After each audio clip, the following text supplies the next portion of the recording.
تم نیکی کو نہیں پہنچ سکتے جب تک کہ اپنی وہ چیزیں خدا کی راہ میں خرچ نہ کرو جنہیں تم عزیز رکھتے ہو، اور جو کچھ تم خرچ کرو گے اللہ اس سے بے خبر نہ ہوگا۔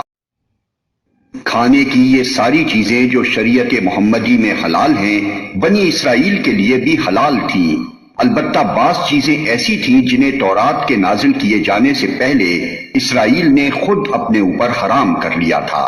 ان سے کہو اگر تم اپنے اعتراض میں سچے ہو تو لاؤ تورات اور پیش کرو اس کی کوئی عبارت۔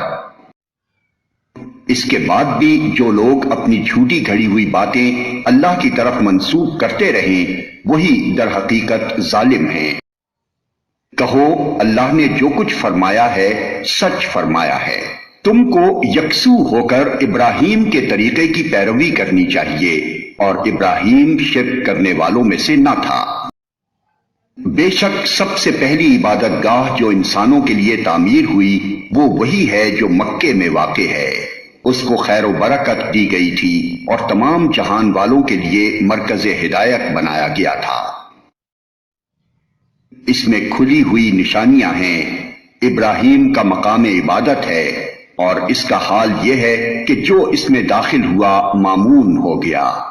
لوگوں پر اللہ کا یہ حق ہے کہ جو اس گھر تک پہنچنے کی استطاعت رکھتا ہو وہ اس کا حج کرے، اور جو کوئی اس حکم کی پیروی سے انکار کرے تو اسے معلوم ہو جانا چاہیے کہ اللہ تمام دنیا والوں سے بے نیاز ہے۔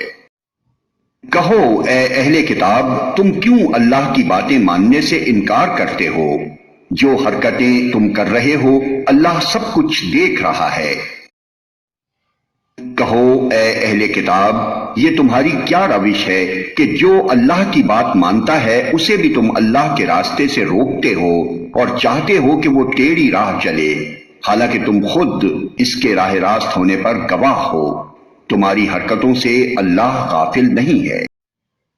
اے لوگو جو ایمان لائے ہو اگر تم نے ان اہل کتاب میں سے ایک گروہ کی بات مانی تو یہ تمہیں ایمان سے پھر کفر کی طرف پھیر لے جائیں گے۔